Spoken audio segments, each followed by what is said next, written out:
Il y a un événement qui nous a marqué cette semaine. Ce n'est pas un fait de course, ce n'est ni joyeux ni triste, juste émouvant. Un marin qui trimballe son passé et double le Cap Horn. Le voilà, le Cap Horn. C'est un moment, c'est un vrai moment. Je peux vous dire, pour moi c'est un moment. Et on a l'impression que Jean l'a cogité ce moment, comme si l'impatience le disputait à l'appréhension, car plus il en approchait, plus il en parlait. Voilà, des couleurs exceptionnelles. Au lever du jour, à 2 jours et demi du Cap Horn. J'espère la dernière dépression du sud, à 730 000 du Cap Horn. Donc dans 2 jours, on tourne à gauche. Là, il y a 35 nœuds, on a eu une claque à 40 nœuds tout à l'heure. Bon, je sais pas si ça se voit bien sur les images, mais voilà à quoi ça ressemble du baston, quoi. Nous sommes le 6 janvier à bord de Synertiel. Pour vous, le 6 janvier, ça veut peut-être pas dire grand-chose, mais pour moi, c'était le chavirage avec VM Matériaux et Vincent qui venait me récupérer il y a 4 ans. Dans des zones approximativement les mêmes que celles de maintenant. Donc voilà, c'est un moment d'histoire, on va dire. Donc voilà, j'espère que je passerai le Cap Horn dans d'autres conditions cette fois-ci. Et le mardi 8 janvier, il y est enfin. Et tout est parfait.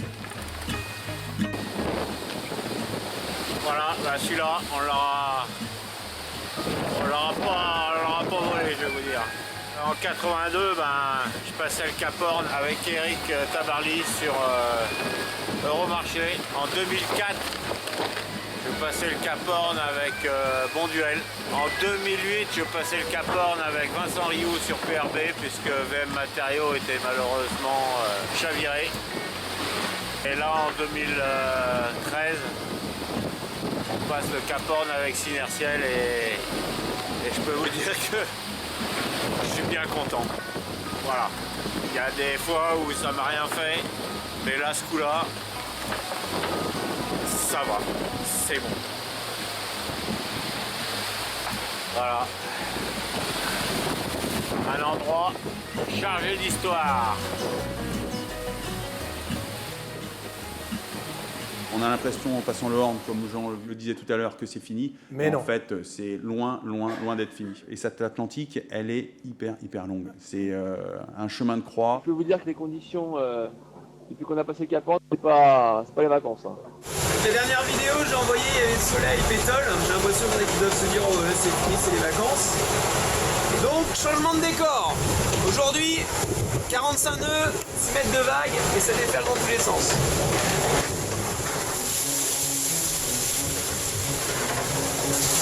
Impressionnant, non? Je sais pas ce que ça donne à la caméra, mais pour de vrai, je peux vous dire que ça envoie du lourd, comme on dit. Je crois que j'ai rarement vécu une telle journée en mer. Pour le trio de tête, les conditions sont sévères dans ce début de remontée de l'Atlantique. Mais celui qui en souffre le plus, c'est Jean-Pierre Dick. Alors qu'il revient sur les 2 hommes de tête, il manque de perdre son mât à cause d'une avarie d'été et lâche beaucoup de milles. À ce moment-là, la course a pris aussi une nouvelle dimension stratégique. François Gabard et Armel Lecléache, si proches depuis si longtemps, prennent des options un peu différentes. François à l'est, Armel plus au centre du plan d'eau. Oui, c'est moi qui l'ai choisi. Pourquoi Comme je disais, la situation est complexe et que je voulais pas forcément me positionner d'un côté ou de l'autre en étant bloqué au niveau stratégie, en étant un peu plus au centre du parcours, on va dire. Ça me laisse plus de choix. Voilà, maintenant, on verra bien. Et on voit bien que si Armel a choisi de ne pas choisir, c'est François Gabard qui creuse l'écart. Un écart entre les 2 hommes qu'on n'avait pas vu depuis des semaines, une centaine de milles à ce moment de la course. Et on constate aussi que cette maestria ne cesse d'impressionner le monde de la voile. Il faut revient, il a tout le schéma, il a à la fois le schéma de ce qui s'est passé, il est encore super lucide sur tout ce qui s'est passé, machin. Et là, il est surtout très très lucide de savoir que l'écart avec Armel n'a jamais été aussi important. Il sait qu'il est bien placé parce qu'il est un peu plus dans l'Est, et donc l'écart ne va faire que s'accroître, et donc il est dans une position de force, donc forcément il est dans la spirale où ça va de mieux en mieux, et plus ça va aller, et plus il va prendre confiance. Loin des considérations mentalo-stratégico-tactiques sur la tête de course, il y a tous ceux encore dans le Pacifique, qui évidemment n'a de Pacifique que le nom, c'est bien connu. Mais si vous en voulez encore quelques preuves, en voici. C'est à Lyon, on est à 23 nœuds, 24. Mais il faut faire gaffe. Alors, on fait gaffe. J'ai l'écoute des grands voiles, ici. Si je vois que la barre vient trop vers la gauche, je saute en grand. Il faut éviter que le bateau parte tout ça.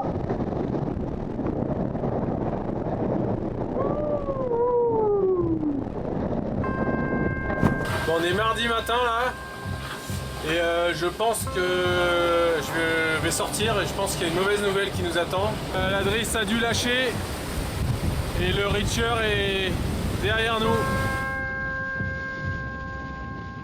C'est quand même une très très mauvaise nouvelle parce que c'est une très très bonne voile pour le Grand Sud.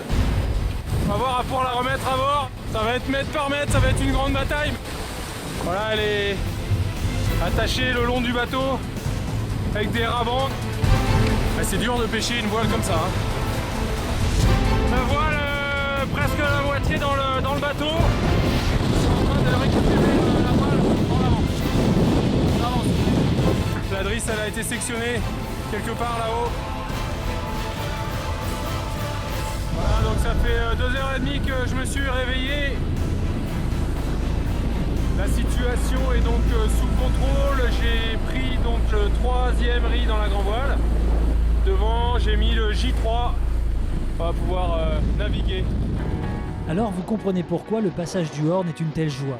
La perspective d'une navigation plus paisible, même si parfois ça tient plus du désir que de la réalité immédiate. C'est la seule manière de voir le Cap Horn. Ce sont les éléments à gauche du radar qu'on voit là.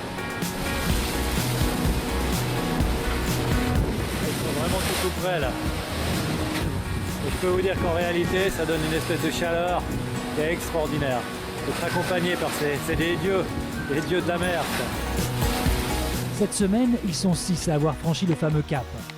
Salut à tous, je suis au Cap Horn et ça fait du bien.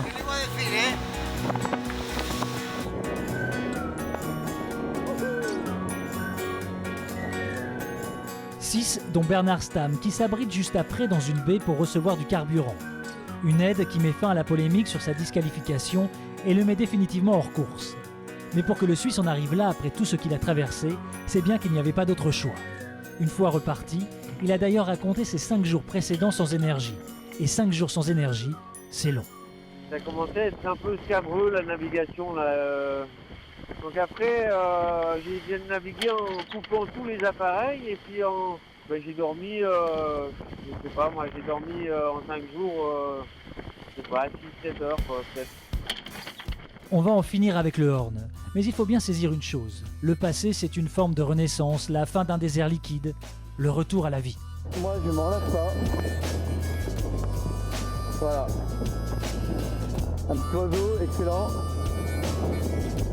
Voilà, l'île Végéta, avec de la neige de là-haut. Voilà. Ça, c'est pas beau.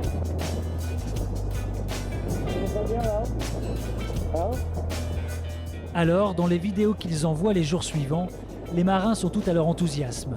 L'odeur de la terre, la faune, tout provoque l'extase. N'est-ce pas, monsieur Le Cam, au large des Malouines? Bienvenue en Atlantique, là il fait super beau et c'est super sympa. Et là, un amoncellement d'oiseaux, regardez au décollage, c'est magnifique, magnifique. C'est superbe. Regardez ça, c'est exceptionnel. Oh, c'est beau, il y a des phoques dans l'eau, regardez, il y a des phoques. Il y a plein de phoques dans l'eau. Voilà, celle-là, je la trouve particulièrement belle. Je vais essayer de faire un zoom dessus. Voilà, elle est pure, elle est simple, mais elle est belle. Hein, les filles? Pure, simple, belle. Au moment de passer les Malouines en cette fin de semaine, Jean Le Cam le dragueur est 5e. Bien loin des grandes manœuvres et des coups qui se jouent en tête. Car il s'en passe des choses.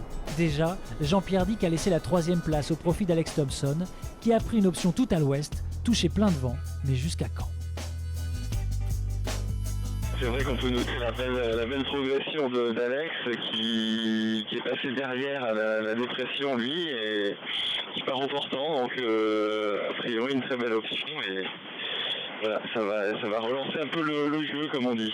J'aime la bagarre, donc il va en falloir. Je suis passé 3e devant Yerbach, mais si vous comparez sa position à la mienne dans les classements, je pense vraiment que c'est très généreux pour moi. Les modèles ne prennent pas en compte le fait que la mer est formée et qu'il n'y a pas beaucoup de vent ici. Le classement dit par exemple que je fais 15 nœuds, mais je suis plus proche de 0. Devant, François Gabard vient de virer de bord, un peu plus tôt qu'Armel Lecléache, 7 heures exactement. Et il creuse encore l'écart. Alors vous vous en doutez, au moment de tourner la caméra vers lui, il a son fameux sourire accroché aux oreilles. Et voilà, on est tribord à mur, direction le nord. On va se rapprocher un peu de l'équateur. Il y a un petit grain qui vient de passer, ça fait une jolie petite lumière. On est donc au près, un petit peu ouvert, là, c'est pas mal. Dans 15-20 nœuds, et puis on fait route, pas tout à fait plein nord, mais pas loin. Plutôt bien, ça nous fait avancer dans le bon sens. Voilà, allez, à très bientôt, ciao ciao. Vendredi midi, François compte donc presque 160 000 d'avance sur Armel Lecléache. Ce n'est pas grand-chose à l'échelle du Vendée, mais ça commence à faire à l'échelle de leur duel.